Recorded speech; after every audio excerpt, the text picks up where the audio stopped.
Okey guys, dengan setiap pembelian satu set cermin mata gelap daripada Dalwa dengan design baru ni, you all akan dapat satu blue light test card. Blue light ni adalah pancaran cahaya yang keluar daripada screen device you all. Tak kisahlah phone ke, iPad, tablet, TV ke, even lampu Kalimantan tu pun dia ada keluarkan juga blue light dan dia akan slowly merosakkan mata. So, dengan pakai kacamata ni yang ada dalam beg kuning ni, dia boleh menapis sinaran biru yang keluar daripada segala benda-benda yang saya sebutkan tadi.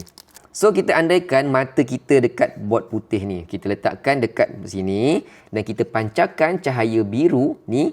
Ni adalah blue light. Kita tengok, adakah lens dia boleh tapis blue light ke tak? So, kita tembak dekat bahagian putih yang tak ada lens dan kita tembak juga bahagian putih yang ada lens. Kita tengok, adakah dia menapis ataupun tidak.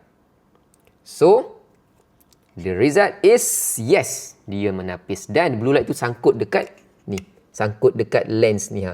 Jadi lens ni dia memang menapis sinaran biru. Jadi kalau you all nak tengok handphone ke, tengok tablet ke, iPad ke, pakai kacamata ni pun okey juga. Ambil yang fotokromik sebab fotokromik ni cerah, tak nampak gelap pun, tak nampak sama macam yang lens warna hitam. So, berbaloi sangat. Boleh pakai siang, boleh pakai malam. Boleh pakai outdoor, boleh juga pakai indoor. Design cantik macam ni, takkanlah tak nak beli. Belilah dalam beg kuning kat bawah. Cantik tau. Boleh pakai untuk majlis formal, boleh juga pakai untuk majlis tak formal. Nice.